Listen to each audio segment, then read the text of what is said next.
After the breakup ceremony was over, I lit a cigarette. My girlfriend insisted on breaking up with me. I actually felt a bit reluctant. After all, someone whose toes you can't see when she lowers her head, that's a true beauty of the mortal world. The quilt still carried her lingering warmth. I sighed softly and spoke slowly. Do you know that Prometheus stole fire and gave it to mankind?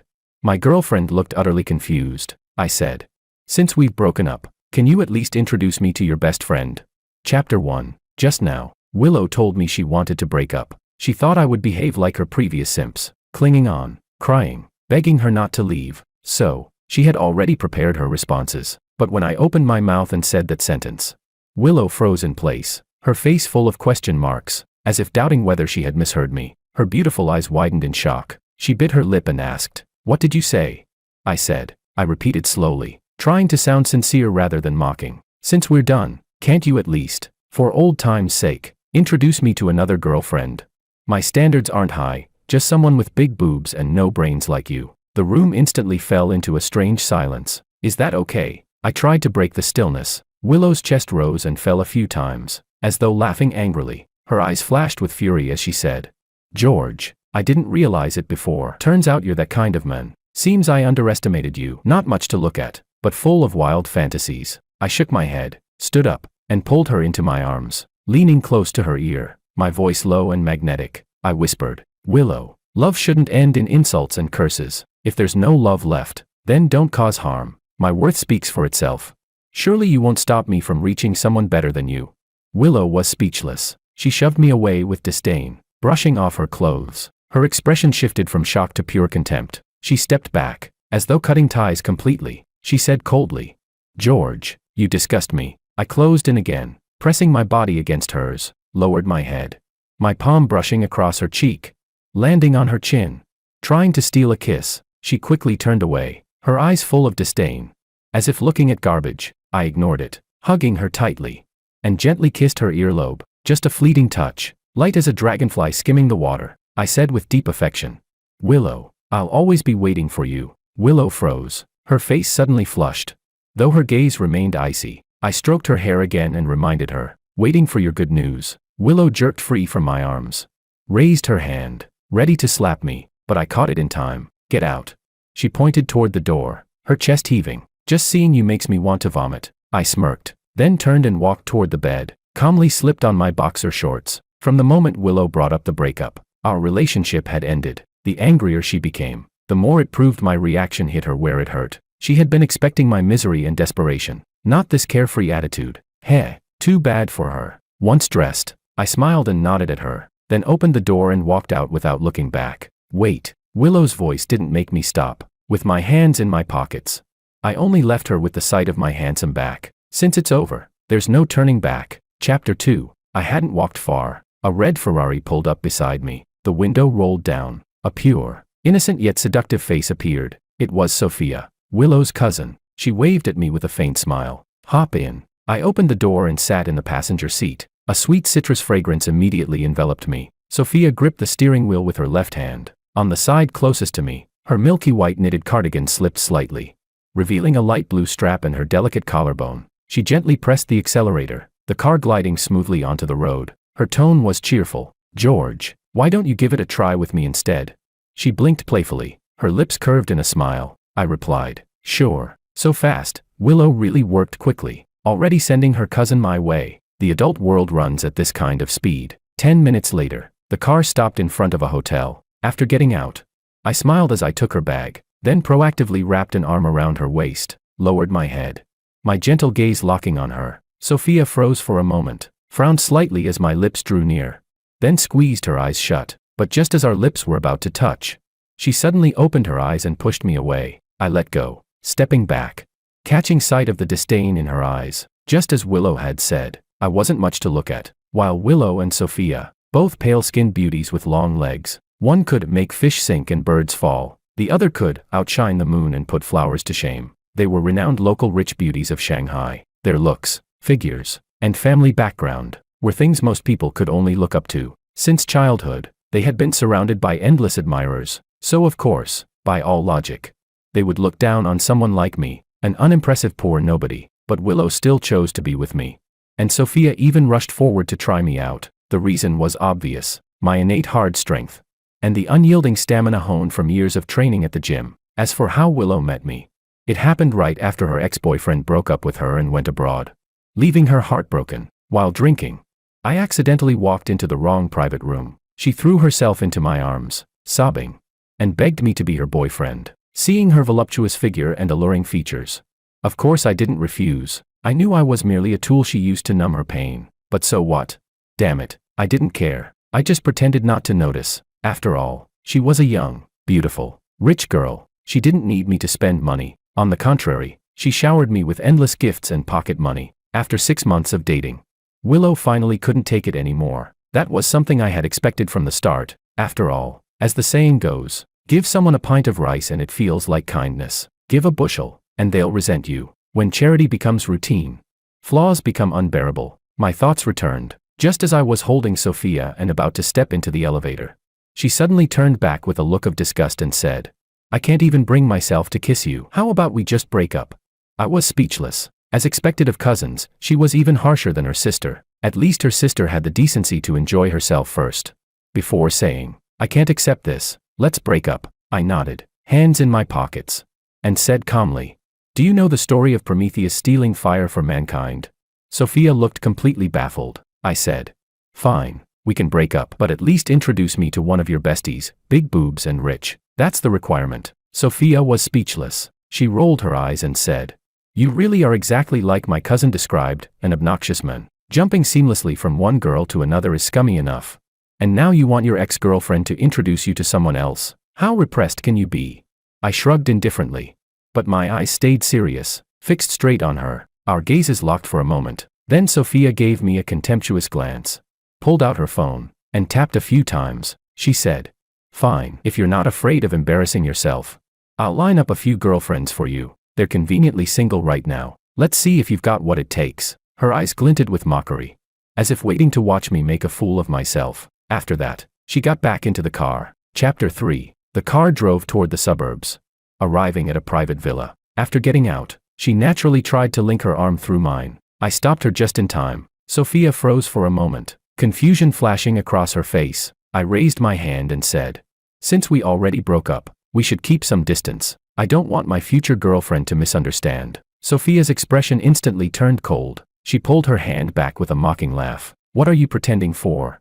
Nothing's even happened yet, and you're already putting on airs. How self-deluded." With that, she ignored me and walked straight toward the villa's entrance, muttering under her breath as she went. She snorted, "How ridiculous. What a joke. Really thinks he's something." I only shrugged silently, grinning as I followed behind her. In my mind, I put a tag next to Sophia's name, just like I did with Willow. Both recorded. Willow, 6 months of dating. Arrogant, willful, afraid of pain, prone to tears. Sophia, 30 minutes of dating. Strange temper, other traits unknown. Well then, I could now say I'd dated both sisters. I followed Sophia into the villa. The interior was lavish, in full European style. In the tall, bright hall, a whole row of beautiful women was already seated. At a glance, nothing but legs. Every one of them was immaculately made up, fashionably dressed. Their expressions carried the unique pride and scrutiny of rich girls. Their eyes scanned me like searchlights, and soon revealed undisguised disappointment and contempt. A few whispered to each other, snickering,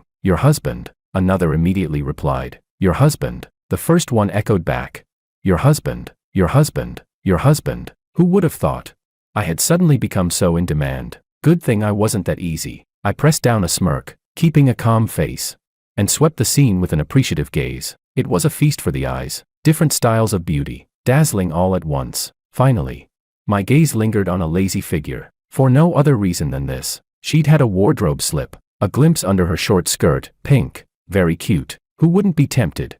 She was lying sideways on half a couch, back turned to me, playing with her phone. Her long, pale legs swung idly in the air. When I entered, she merely glanced at me lazily, then returned to scrolling her phone, as if I wasn't worth her attention. Perfect. Exactly the type I wanted to try. Sophia waved her hand in front of me, snapping me out of my thoughts. I brushed her hand away impatiently, then looked back at that girl. Pretty, right? Sophia's voice dripped with mockery. Yeah. I grinned foolishly, nodding. She bit her lip. "Keep staring and I'll gouge your eyes out." With that, Sophia stormed over, yanking the girl's skirt back into place. The next second, a voice rang out. Alicia, still glued to your phone. Didn't even notice you flashed everyone.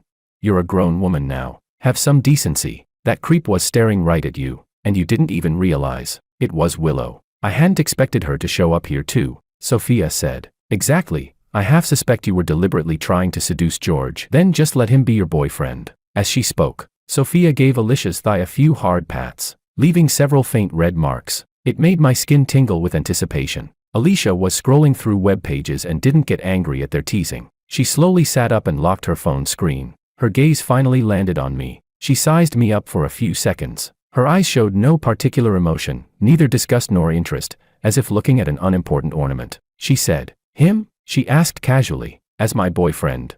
Sophia covered her mouth and laughed so hard she trembled, teasing, "Yeah, don't like him." Alicia didn't answer. She leaned back on the sofa lazily, just beckoning me over with a curl of her finger, her look playful and appraising. She said, "Boyfriend, what are you waiting for? Come on over. Don't tell me you look down on me. Am I really that unpresentable?"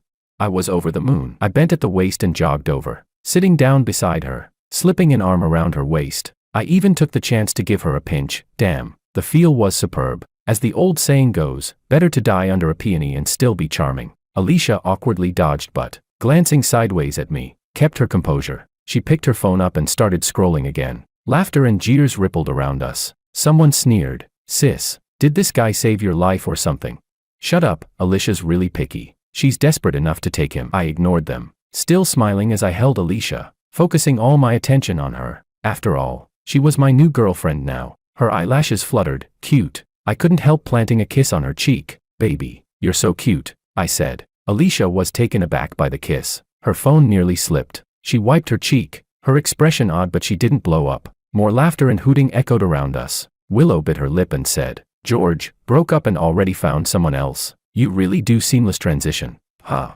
Willow glared at me. Her contempt deepened. Sophia piled on, "Alicia, you should call me senior. He first seamlessly slid from me, then seamlessly slid to you." Alicia finally put her phone down and twisted her arm in mine. "Damn, that must feel thrilling when it happens." She raised an eyebrow as if to say something, but after scanning her sister's expressions she couldn't help but smile. She snuggled against my chest and adjusted into a more comfortable position, like a obedient little cat. She said, "You're George, right? From now on you stick with me." I smiled, bowed my head, and said respectfully, "Yes, milady." Willow snorted and turned her face away, clearly finding the scene ridiculous and annoying. Sophia puckered her lips and muttered a few words under her breath. Chapter 4. In the days that followed, I really did start hanging around with Alicia. I became her little follower, her sidekick. She didn't seem to truly treat me as a boyfriend. Instead, I was more like free labor at her beck and call. When she went shopping, I trailed behind carrying her bags. When she had afternoon tea with her friends, I sat at the side,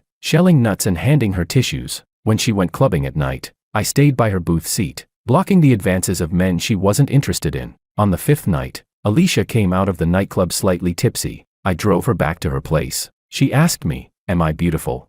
I looked down at her and smiled. Reaching out, I gently tucked back a loose strand of hair by her temple, the motion natural and intimate. I said, "A woman whose toes can't be seen when she bows her head, she's the rarest beauty on earth. You're the most stunning I've ever seen." My answer was blunt yet sincere. "Kiss me," she said, her tone carrying both provocation and a hint of testing. A few seconds later, I lowered my head and captured her lips accurately. At first, Alicia was stiff, but soon she softened, even responding with an inexperienced eagerness. Alcohol and atmosphere blended into the perfect catalyst. When the kiss finally ended, her breathing was unsteady, her cheeks flushed crimson. She pushed me away lightly, not with real force, more symbolic than anything, like a butterfly tasting nectar, like a bee probing the heart of a flower. She underestimated my T-Rex, and I overestimated her technique. As the ancients said, when spring arrives, blossoms flaunt their colors. With a swaying willow waist, the flower's heart unfolds, and dewdrops glisten on the peony as it blooms. And so we matched poetry all through the night. The first rays of morning sunlight arrived. The rising sun cast its glow over the ruins left from the night's great battle, making them appear especially imposing. Alicia's first reaction upon waking was shock, followed by a sharp intake of breath. When she sat up, she clearly felt discomfort. Her arrogance from last night completely vanished. She gave me a kick, not hard. "Hey." I opened my eyes, clear and bright. I had been awake all along. I said, "Good morning, milady. How do you feel?" Her voice was hoarse. Are you some kind of beast? Yet I leaned in with energy, face full of apologetic sincerity, saying, I'll be careful next time, but my voice still carried a restless eagerness. Alicia quickly pulled the blanket tightly around herself. There won't be a next time, she glared. Though her tone lacked force, the next second, I rolled over and pinned her again. Breakfast was cream puffs from the bakery paired with local German-style sausages. After eating, Alicia, still angry, said, I really can't take this anymore, I'm breaking up with you. Having enjoyed herself, she then disowned me. As if afraid I'd cling to her, tossed 50,000 yuan on the table, and turned to leave. I quickly stopped her. I said, do you know the story of Prometheus stealing fire for mankind? Alicia looked utterly baffled. I said, breaking up is fine, but you need to introduce me to one of your girlfriends. Alicia froze mid-step, straining her thigh, and let out an ah in pain. She turned sideways awkwardly, her expression shifting instantly from anger to sheer disbelief, as if she'd just heard the most absurd joke. She laughed bitterly and said, George, are you insane? Asking me to set you up with another woman? I curled my lips into a grin and nodded. Yep, I want one who's busty, rich, and knows how to play. Alicia stared at me for a few seconds, rubbing her sore waist. Her eyes shifted to a mocking amusement. She said, fine, you just want someone who'll play you to death, right? Wait and see. I nodded with satisfaction. All right then, I'll wait for you. Alicia swung her bag over her shoulder and stormed toward the door, but after a few steps, she suddenly stopped. Wait a minute, this is my place. Why am I leaving? George, get out of my house.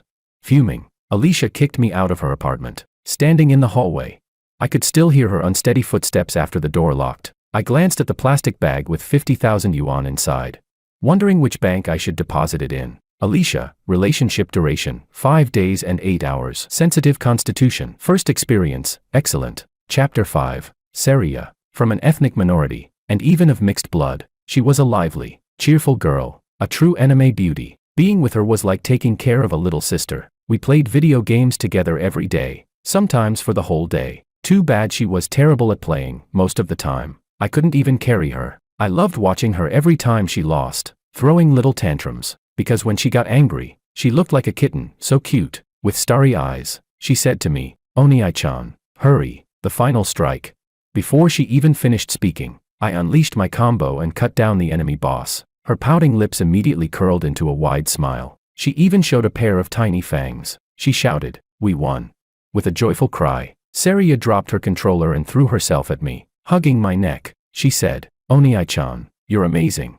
Her body carried a faint milky scent. Smiling, I caught her and ruffled her hair. She was so adorable that I couldn't help but kiss her. That was Seria, clear voice, soft body, easy to conquer. Beneath me, she laughed out loud, hugged my head, and kissed me back. After a few moments of passionate kissing, her cheeks flushed crimson. I couldn't help but swallow hard just looking at her. She shook her head and said, no, we can't do bad things. You have to learn self-control. I pouted, pretending to be disappointed. She laughed even harder, wrapping her legs around my waist. Her twin ponytails were like magic, as if they made my attack speed faster. Outside, the wind chime swayed with the rhythm, producing a pleasant sound. When we finally finished, I was ready to go again. Seria lay limp on the tatami, but even with her last bit of strength, she rejected me again. She said, I'm sorry I couldn't satisfy Oni-chan. With you by my side, I could stay at home for a whole year without ever going out. And so, we spent 2 straight weeks shut inside together, until, after her friend's persistent invitations, we finally left that sealed room and went to a private villa by the sea. The whole beach was filled with bright, dazzling figures, handsome men and beautiful women. As soon as I walked closer, every gaze turned to me, but no matter what they were thinking, my attention was only on Seria. I held her hand and kept her by my side. Just as we were about to get affectionate, a familiar figure appeared. I couldn't believe it. My ex-girlfriends were there too. Each of them came along with a handsome guy. It had been a long time since I'd seen them, but they were just as stunning as ever. Their bikinis highlighted their perfect bodies. The man next to Willow looked me over provocatively. He sneered and said, what the hell? This is your ex-boyfriend. That's hilarious. This is a rich people's area. Don't you know delivery boys aren't allowed in? His voice was so loud it drew the curious stares of everyone around. The men with Sophia chimed in too. Now even losers like this can mix in with our circle. What rotten luck. Willow and Sophia didn't say a word. They just stared at me, the corners of their lips curved in mocking smiles, as if enjoying the show. Alicia, however, wasn't with anyone. She lay alone on a lounge chair not far away. From beneath her sunglasses, her gaze also seemed to sweep toward me. I just chuckled and said, "This place is nice. Saria, come on. I've got a bold idea." With that, I grabbed Saria's hand and walked away without caring about the others. Her cheeks flushed red. She playfully punched me and clung shyly to my arm, following behind me. The others were stunned, frozen in place. They couldn't believe my head was filled with nothing but dirty thoughts. But come on. Time was short and the mission important. What good would it do to butt heads with them now?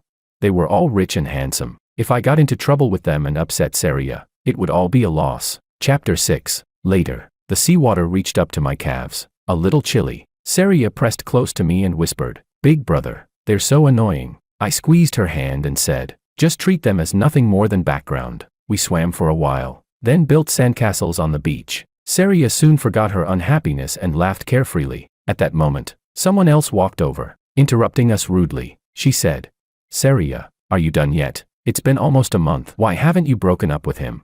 She folded her arms across her chest, looking down at me with condescension, her eyes scanning me up and down. She said, "Saria, it's about time you ended it, right? Next, it should be my turn." Saria didn't answer, only kept squatting on the ground, building her castle. I patted Saria on the back and curiously raised my head to observe the newcomer. She wore a leopard print bikini, her dyed red hair full of wildness. She looked like one of those rebellious bad girls you often see in movies. I knew her name was Maria, also part of this circle. I'd heard that back in school she really was that kind of delinquent.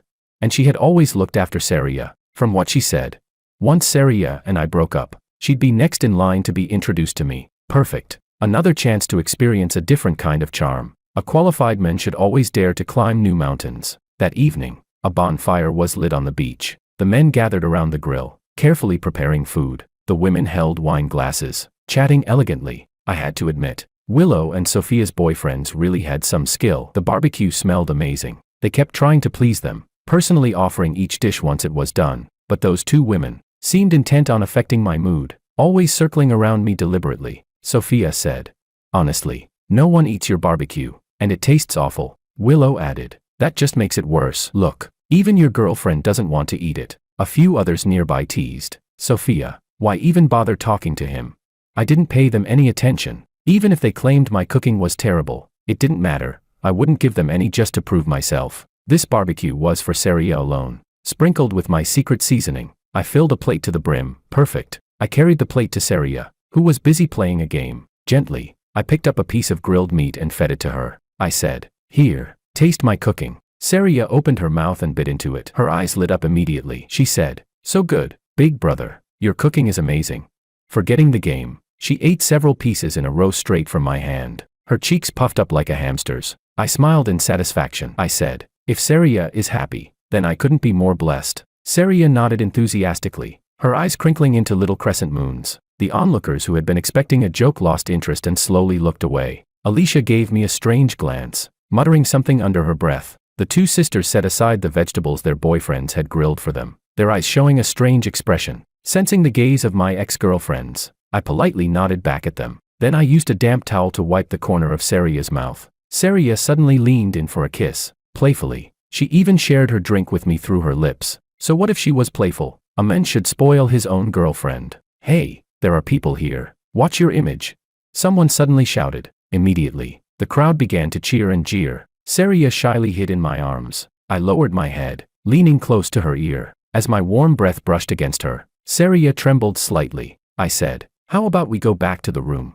Saria gently nodded. She wrapped her arms around my neck, and I lifted her by the waist. Under the gaze of everyone around us, I carried Saria back to the room. At first, Saria wasn't enthusiastic about these things, but after repeated conquests, she eventually fell deeply into it. The blossoming of the crabapple, the breaking of the cherry, morning clouds and evening rains, the chirping of insects at midnight echoed across the land. Saria lay limp in my arms, already asleep. Looking at her delicate face, I couldn't resist planting a soft kiss on her forehead. My stomach growled at the wrong time. No choice. Back during the barbecue I hadn't eaten much, and after such an exhausting battle, my energy was completely spent. I gently slid my hand free and prepared to head out in search of food. Unexpectedly, the beach was still crowded even late at night. Did these people never sleep? I ignored it and went straight to the kitchen. I had just pulled a few pieces of bread from the fridge when someone caught me in the act. I knew her. Her name was Freya. "Oh, isn't this that guy?" she said. You took Saria back early, were you up to no good?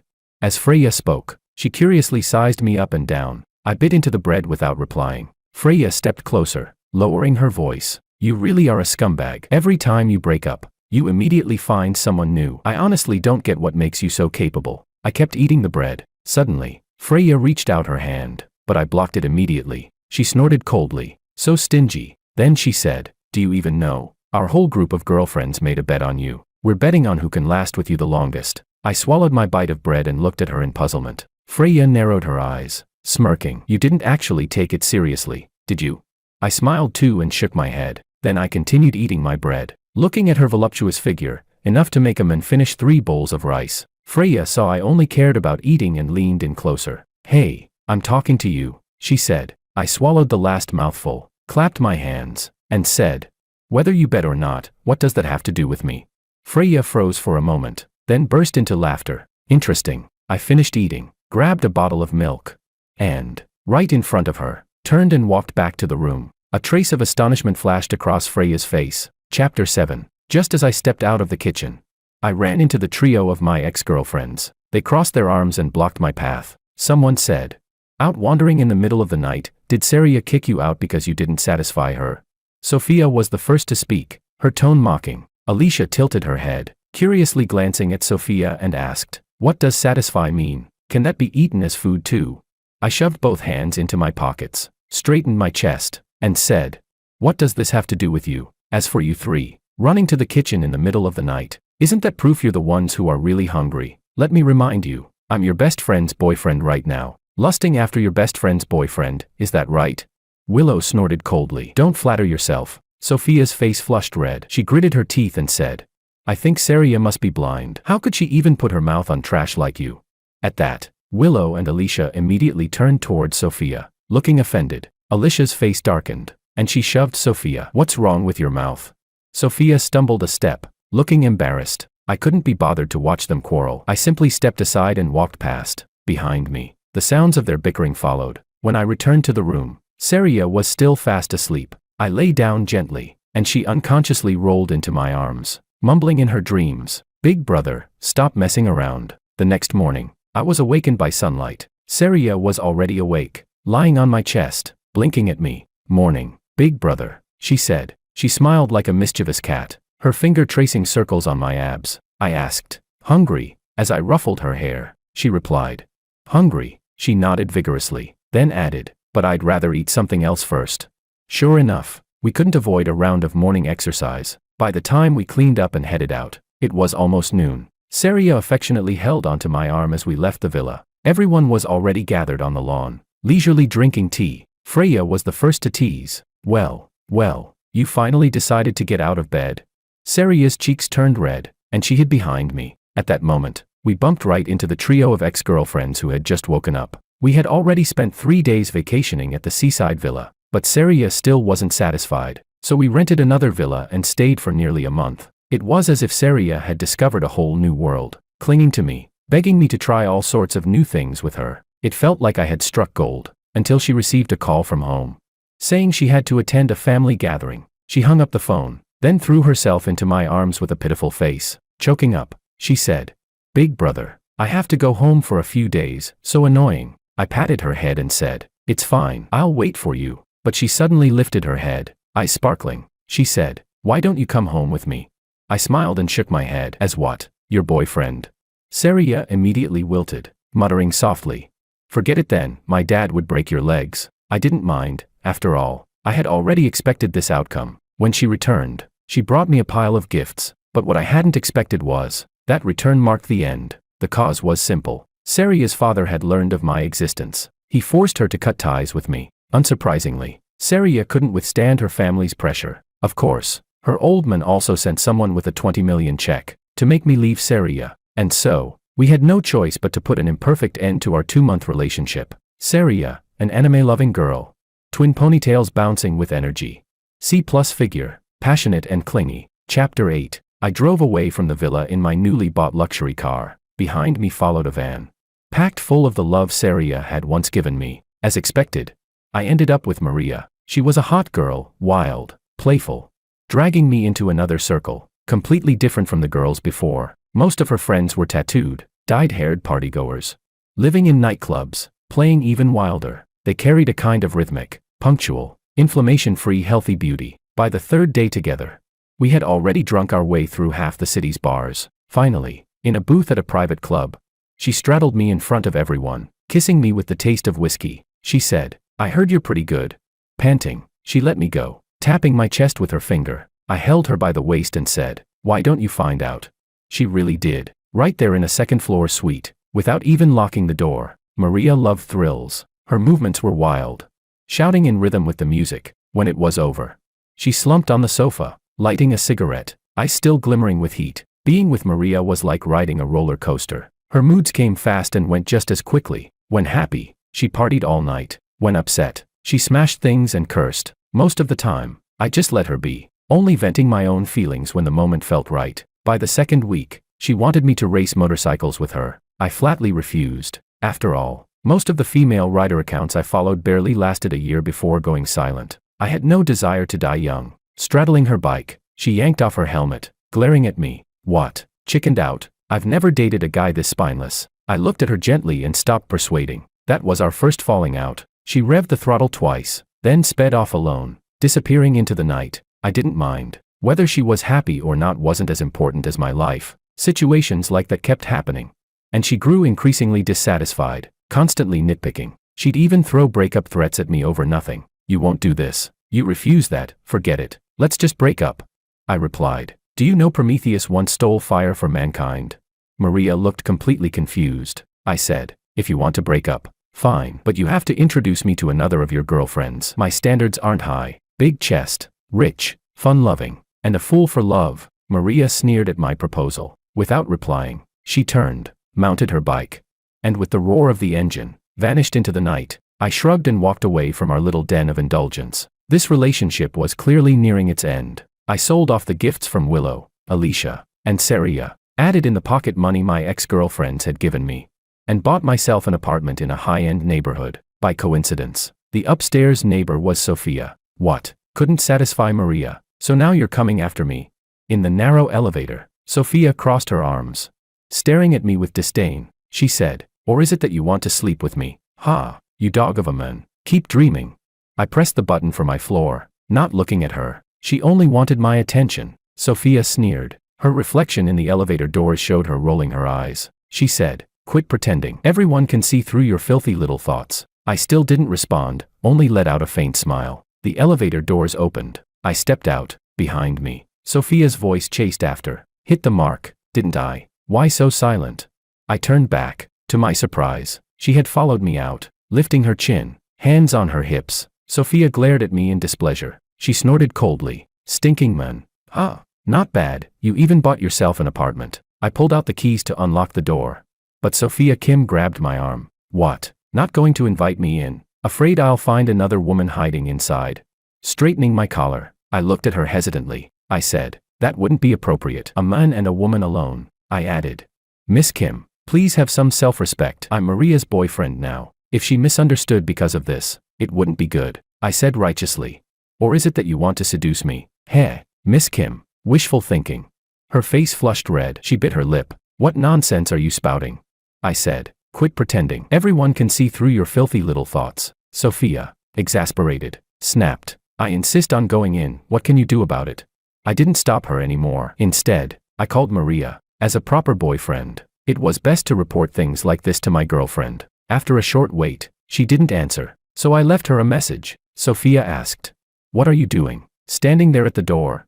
She raised her chin, staring at me. I sighed. "Reporting to my girlfriend. Her best friend is trying to sleep with me." Sophia's face darkened. She reached out, hysterically trying to snatch my phone. "Are you insane? I want to sleep with you." She spat. "You're such a disgusting man. If you even touched me, I'd call the police." Even as she spoke, her eyes swept me up and down. I was about to reply when the call unexpectedly went through. To avoid Sophia grabbing the phone earlier, I had accidentally pressed dial. I curled my lips into a smile and let my eyes roam up and down her figure. I said, "Really? Then what does it mean? You insisting on coming into my place this late at night?" Sophia's expression shifted. She snorted coldly. You disgusting man. Don't flatter yourself." On the other end of the line, something was said. Then the call disconnected. I brushed past Sophia, went inside, and immediately began taking off my clothes. Sophia stood there staring at my back. She stomped her foot on the floor, then turned and stormed out of my apartment. Before she even realized, I slammed the door shut. Furious, Sophia hurled her purse hard against my door, watching through the video doorbell. Seeing Sophia's furious, frustrated face, I couldn't help but laugh. Chapter 9. Maria's call came back 2 hours later. By then, I was already asleep. My phone had stayed on silent all night. When I woke up the next morning, the battery was down to less than a third. Looking at dozens of missed calls and over 100 messages, I fell into thought. The latest message was from Maria, sent just 10 minutes ago. Are you fucking dead? Fine. We're done. I slowly plugged in my phone to charge, then went to the bathroom to shower. Maria loved to play, aside from her variety and enthusiasm. She wasn't really suited to being a girlfriend. I was starting to feel tired. As I came out toweling my hair, the phone rang. It was Maria. George. Maria's sharp voice stabbed my ears. Where the hell were you last night? Why weren't you home? I rubbed my ear, about to reply, when she suddenly said, flatly, forget it. I already know, you didn't touch Sophia last night. I gave a quiet and waited for her to continue. Maria's tone sounded calmer, but the anger still lingered. She said, Sophia told me herself, you didn't let her in. Guess you know your place. Still drying my hair, I walked to the window. I asked, so, are we broken up or not? She said, that's not important. Just get back here now. I need you. Then she hung up. When I drove back, I saw her leaning on her bike, wearing a tight skirt and fishnet stockings, smoking a cigarette. The moment she saw me get out of the car, she tossed her wavy hair to the side, rushed up, and clung to my arm, dragging me inside. Kicking off her heels and hooking her arms around my neck, she murmured, didn't think you really had it in you. The maid sensibly slipped out of the house. I held Maria's hand and said, Maria, stop. We already broke up. Maria sneered, tightening her grip instead. Her eyes hazy, she said, that was just anger talking. Look at you, pimples breaking out. All that fire built up. Let me help you release it. She pushed me onto the sofa and straddled me, her waist grinding wildly as the sofa creaked under us. When it was over, she collapsed against me, sweaty hair sticking to her cheeks. She said, George, you're poison, completely addictive. I just smiled without answering, pressing a kiss to her forehead. Then she got up, gathering her scattered clothes, slipping her dress back on, her tone casual, as if she were talking about the weather. She said, Saria seems to be living nearby now. Why don't we go pay her a visit? Indeed, Saria's place was less than 100 meters away. Arm in arm, Maria led me over. It didn't take long before we arrived at Saria's home. In the living room, Saria sat cross-legged on the carpet, gaming. Snacks and soda piled beside her. Seeing us, she gave a warm greeting, then kept her eyes on the big screen. Maria tugged me down to sit next to her, then deliberately collapsed into my arms. Saria glanced sideways, frowning. Maria rubbed against me on purpose, raising an eyebrow at Saria. Mind if I borrow your ex-boyfriend? Saria's controller clattered as her fingers flew. She snorted, saying nothing. Maria leaned in and kissed me noisily. Saria's game character died. You're going too far. Saria jumped up, hands on her hips, glaring at us. Maria only laughed harder, tracing circles on my chest with her finger. Another round of the game started, its background music buzzing irritatingly. Finding it boring, Maria stretched lazily and said, lame, I'm out. Saria didn't look back, immersed in her game once again. On the way back, our fingers interlaced. Suddenly, Maria pulled a face of disgust and said, look at that dumb gamer look of hers. Bet she's a dead fish in bed too. And you actually dated that kind of internet-addicted girl? You must have been desperate. In my mind, I retorted, even that's better than a delinquent girl who spends every night in clubs like you. I deliberately changed the subject. Let's just head back. Came here so early. I haven't even eaten yet. Not only hadn't I eaten, but after riding with Maria all morning, my stomach had long started growling. Maria didn't reply. She shook off my hand and quickened her pace ahead. Women's moods, truly impossible to figure out. That night, she didn't let me stay over. I knew then our relationship was nearing its end. Maria's patience ran out even faster than I expected. That day, she lifted her skirt and tossed me a bank card loaded with 5 million. She said, I'm bored. Break up. I didn't respond, just nodded, swiftly putting on my clothes. I grabbed the card and was about to leave. Maria stretched out her long, slender leg to block me. She said, leaving just like that? You really are heartless. Curious, I turned my head to look at her, wondering what kind of scene she was playing at now. I lifted the card in my hand and said, we disgusting men are like this. Once the pants are on, We walk. Wouldn't dream of bothering you a second longer. Maria almost laughed in anger. She said, fine. Very fine. I was only testing you. But I didn't expect you to be so ruthless. Get lost. Don't let me see you again. If I do, I'll have people beat you every single time. I nodded, pocketed the card, and quickly left her sight. Behind me came the dull thud of a pillow smashing against the door. Maria. Relationship length. 3.5 weeks. Wild and untamed. Took everything and left nothing. Chapter 10. I was starting to feel a little tired. I stopped asking anyone to introduce me to new women. Thinking of how close Sophia lived, I decisively sold that apartment and moved to City C. After settling down, life became much quieter. Here, I found a new girlfriend, 19 years old, just a sophomore in college. On Christmas Day, the pure and sweet Anna shyly handed me a pair of gloves. Her cheeks flushed red. Gio, these are for you, it's cold. I took the gloves, my fingers brushing against her cool hands. I asked, did you make these especially for me?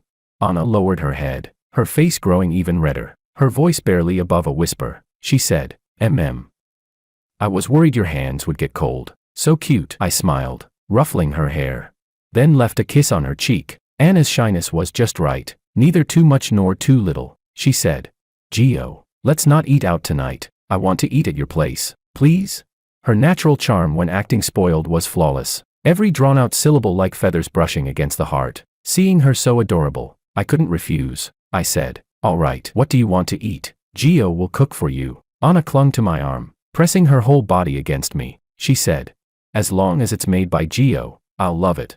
Her eyes curved like crescent moons as she smiled. We strolled for a while before finally returning to the car. The whole way, Anna kept sharing little things about campus life, chatting about funny stories in her class. Gio, I miss you even during lectures. I frowned, thinking about me in class. What if you fail your finals? She pouted, tugging at my arm playfully. Then Gio has to tutor me. I laughed. Of course, Gio will teach you with care. She pressed her lips together, whispering, Gio, you're so bad. We stopped at a supermarket, bought groceries, and went straight back to my place. I had thought I'd be cooking for her, but in the end, it was really cooking for her. During the break, she stood up and went into the kitchen. Gio, leave the kitchen to me. I learned a lot from the housekeeper at home. Leaning against the doorway, I watched Anna tie on an apron and start bustling around. Just then, my phone rang. I was pulled into a group chat. Scumbag and his exes. I raised an eyebrow, amused, scrolling through the screen. Willow. Sophia. George. Are you out of your mind?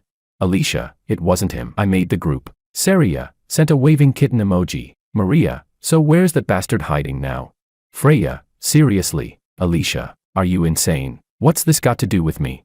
Then Freya quit the group. I typed, ladies, what's the matter? I'm out of town, relaxing. Willow, ha, as if anyone cares where you are. Sophia, disgusting, put your pants on and run. Ha. Saria, big brother, why didn't you invite me to relax with you? We could have gamed together. Sad emoji. Maria, bet he's busy flirting with some new girl again. I sent a photo, Anna and me, JPG. After sending it, I set the phone down, ignoring the flood of new messages popping up. From the kitchen came Anna's humming, her hands fumbling with the wok as the light cast her profile soft and gentle. She called out, Gio, it's almost ready. Turning back to smile at me, a spot of sauce on her nose. She looked so warm in that moment. I walked over, wiped it off with my finger. She leaned into my chest, rubbing against me playfully. Am I good? She asked. Very good. I kissed the top of her head. Dinner was 3 dishes and a soup, simple in appearance, but deliciously fragrant. It was a warm meal. Anna kept piling food onto my plate, barely eating herself, resting her chin in her hand as she watched me. She smiled. Gio, eat more. You need your strength. After dinner, Anna excused herself, saying she smelled of oil and smoke, and went to shower first. I sat on the sofa, finally with time to check my phone. The group chat had exploded. Hundreds of unread messages. Alicia, is that girl even legal? George, do you realize that's a crime? Saria, big brother, this sister isn't as cute as Saria, right? Maria, a dog will always eat shit. I chuckled and typed back, legal adult, 19. Thanks for the concern. Instantly, the group boiled over. Sophia immediately called, George, how could you be so shameless, going after a young girl like that? You're such trash. Listening to Sophia's raised voice on the other end, I calmly took a sip of water and said, free love, none of your business. If that's all, I'll hang up now. My tone was flat. Sophia seemed caught off guard, then quickly snapped back, You might fool others, but not us. You're just taking advantage of her being young and easy to trick, planning to use her and dump her, right? I let out a soft laugh and replied. Miss Kim, projecting your own thoughts onto others is an illness. You should get that treated. I hung up directly. Messages continued to flood in the group. All angry, except for Saria. I set the phone down, choosing not to reply. The sound of water stopped in the bathroom. Anna came out wrapped in a towel. Her hair dripping, cheeks flushed pink from the steam. Gio, who was calling? She leaned close, carrying the fresh scent of body wash. I said. Telemarketer. Pulling her by the waist into my arms, I whispered. Don't worry about it. Obediently, she nestled against me.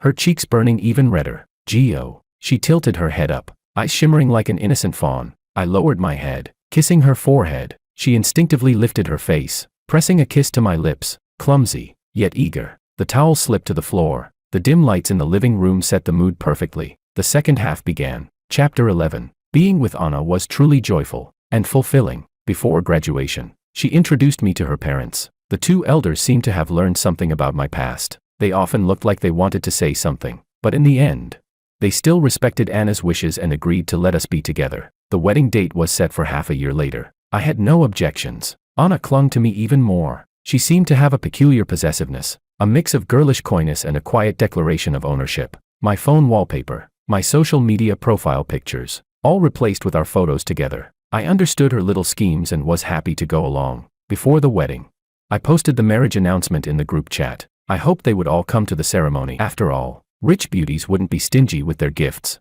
The chat fell silent for a few seconds. Then, it exploded. On the wedding day, sure enough, they all came. Whether by coincidence or planning, I didn't know. Except for Saria. Each one handed me a red envelope with 88 million inside. But Saria was different. She gave me a villa worth the equivalent of a small Target. Unexpectedly, even Freya showed up, and she was generous too, gifting me 5 kilograms of gold bars. Seeing how open-handed they were, I specially arranged for them to sit together at one table. Right next to the main table, the wedding hall was filled with perfume and fine clothes. That special X's table was so tense it could be wrung like a towel. With Anna on my arm, I toasted them. The women at the table wore different expressions, their eyes sharp as needles, silently pricking me. Saria was the first to speak. Big brother, congratulations on your wedding. Thank you, Saria. I smiled and clinked glasses with her, but the smile on her face instantly collapsed. Her eyes welled with tears. She wanted to say something, but couldn't bring herself to. Pretending not to notice, I smiled and swept my gaze around the table. Willow swirled her champagne glass. Didn't expect it. 3 years of dating, and now you're settling down, Sophia added. Exactly. Why settle so early? Haven't you heard? Joy is better shared than hoarded. Alicia quickly chimed in. I'm the right age now. I can handle it. Let's get back together. Okay. Maria was the most direct. It's not too late to ditch the wedding. Come with me. You can pick any luxury car you want. Freya couldn't resist cutting in. Didn't we agree the next one would be me? How did you skip me? Anna, her arm linked tightly with mine, wore a flawless sweet smile. She said, thank you, sisters, for coming to Gio's and my wedding. Her voice was soft and sweet, but, well, Gio belongs to me now. He appreciates your kindness, but that's all. Then she added with a coy smile. If you really can't let go of Gio, I don't mind if you catch up with him after the wedding. She pursed her lips, feigning innocence. I'm very reasonable, you know. The table fell into a strange silence. Maria couldn't hold it in and blurted out.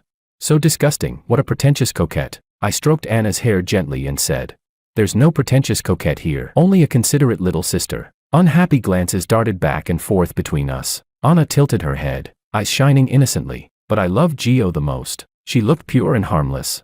Yet the gaze she shot at them brimmed with challenge. Maria snorted through her nose. Scheming vixen. Playing her tricks already.